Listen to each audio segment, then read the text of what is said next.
मेरी शादी लगभग 1 साल पूरा होने वाला है। इस हॉट स्टोरी की शुरुआत होती है जब मेरी शादी हुई थी। जब मैं पहली बार दूल्हा बनकर ससुराल पहुंचा, तब मैंने थोड़ी देर तक अपनी नजर उठाकर किसी की तरफ भी नहीं देखा। मैं कुर्सी पर बैठा हुआ था और मेरे चारों तरफ कुछ रिश्तेदार बैठे हुए थे। तभी अचानक मेरी नजर मेरे सामने खड़ी एक लड़की पर पड़ती है। वह लड़की मुझे देखकर मंद मंद हंस रही थी। उस समय मैं दूल्हा बना हुआ था, इसलिए सोच रहा था कि मेरे कपड़े या ललाट पर लगे हुए टीके में कोई गलती है। तभी मैंने अपने जीजा जी को पास बुलाया और कहा, मेरे कपड़े तथा ललाट पर लगा हुआ टीका सही है या नहीं। तब जीजा जी ने जवाब, सब कुछ ठीक है, एकदम मस्त लग रहे हो। हेलो दोस्तों, एक आवश्यक सूचना, जिन लोगों को धात रोग, स्वप्न दोष या बवासीर या सेक्स करते वक्त तुरंत डिस्चार्ज हो जाते हैं, अपने पत्नी को संतुष्ट नहीं कर पाते हैं, या महिलाओं में जिन लोगों को लिकोरिया की समस्या है या पीरियड्स नहीं आता है, दोस्तों उन सभी के लिए मैंने बेस्ट आयुर्वेदिक इलाज लाया है, जिससे वह पूरी तरीके से ठीक हो सकते हैं। दोस्तों, अगर आप सभी लोग दवाई मंगवाना चाहते हैं तो दिए गए नंबर पर कॉल करें और घर बैठे अपनी दवाई मंगाएं। ज्यादा जानकारी के लिए हमारे CL कुमार आयुर्वेदा जहां को सब्सक्राइब करें।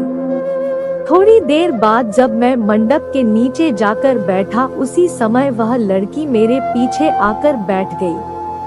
थोड़ी देर चुपचाप बैठने के बाद वह मुझसे छेड़छाड़ करने लग गई। पहली बार ससुराल जाने की वजह से मैं उस लड़की से कुछ भी नहीं कह पा रहा था। काफी देर छेड़छाड़ तथा मजाक करने के बाद मैं उस लड़की से कहता हूँ, अगर आपको मैं अधिक पसंद हूँ तो आप भी मुझसे ही शादी कर लो। इतने में वह लड़की मुझसे कहती है, अगर मैं आपसे शादी कर लूंगी तो मेरी बड़ी बहन से शादी कौन करेगा। फिर मुझे पता चला कि यह लड़की रिश्ते में मेरी साली लगती है। काफी देर मजाक वाली बातचीत करने के बाद मैं उस लड़की से उसका नाम पूछता हूँ। तब वह लड़की जवाब देती है कि मेरा नाम संजना है। थोड़ी देर बाद शादी की रस्में शुरू हो जाती है। शादी के बाद से मेरी और संजना की काफी जान पहचान हो जाती है। रिश्ते में साली लगने की वजह से वह मेरा मोबाइल नुगमेर ले लेती है।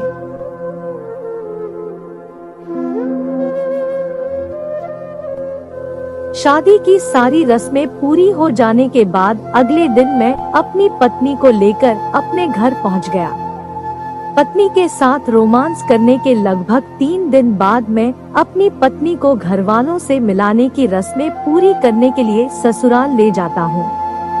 मैं वहां जाकर चुपचाप कमरे के अंदर बैठा हुआ था, तभी संजना मेरे पास आकर बैठ जाती है। संजना मुझसे बातें करने लग जाती है।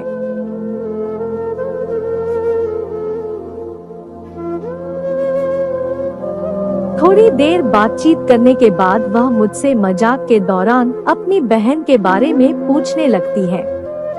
आपको बता दूं कि संजना मेरी पत्नी की छोटी बहन है, जो रिश्ते में मेरी साली लगती है। संजना मजाक के दौरान मुझसे गंदी बातें भी करती रहती थी। रात के समय मैं मकान की छत के ऊपर सो रहा था। संजना रात में अचानक से मेरे पास आकर सो जाती है, लेकिन इस बात का अंदाजा मुझे बिल्कुल भी नहीं था। मैं गहरी नींद में सो रहा था, तभी अचानक मुझे मेरे पास किसी लड़की के होने का एहसास होता है। तभी मैं नींद से उठ जाता हूँ और देखता हूँ कि संजना मेरे पास सो रही थी। मैं संजना को जगाने की कोशिश करता हूँ और कहता हूँ, जल्दी उठो वरना कोई देख लेगा। लेकिन संजना उठने की बजाय मुझसे लिपट कर सो रही थी। काफी देर कोशिश करने के बाद संजना नींद से उठ जाती है और मुझसे कहती है, जीजा जी आप तो मुझे सोने भी नहीं देते हो। तभी मैं कहता हूँ, शायद आपको पता नहीं है कि आप कहाँ पर सो रही हो। इसके बाद संजना ने कहा, मुझे अच्छी तरह से पता है कि मैं मकान की छत के ऊपर आपके पास सो रही हूँ। तभी मैंने कहा, आप चुपचाप नीचे जाकर सो जाओ और मुझे सोने दो।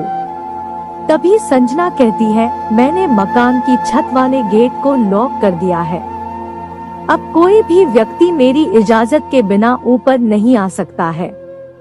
इतना सुनने के बाद मुझे भी थोड़ा आराम महसूस हुआ। बेस्ट। मैंने सोचा कोई व्यक्ति छत के ऊपर आने से पहले गेट का लॉक खोलना चाहेगा, लेकिन उसकी चाबी संजना के पास है। इसके बाद क्या था, मैं भी पूरी तरह से निडर हो गया। काफी देर तक दोनों रोमांस भरी बातें करते रहे। थोड़ी देर बाद संजना मेरे गले से लिपट जाती है और अपने दिल की सारी बातें मुझे बता देती है। इन्हीं बातों के दौरान वह मुझसे कहती है कि मैं तुमसे अपनी जान से ज्यादा प्यार करती हूँ। संजना कहती है, तुम मुझे बहुत अच्छे लगते हो, इसलिए ही मैं तुम्हारे करीब आना चाहती हूँ। इतना कहने के बाद मैं संजना को किस कर लेता हूँ। रोमांस करते समय हम दोनों मजाक भी कर रहे थे। रात के लगभग 1 बज चुके थे। इसके बाद मैंने संजना से कहा, अब मुझे नींद आ रही है, इसलिए तुम भी चुपचाप सो जाओ।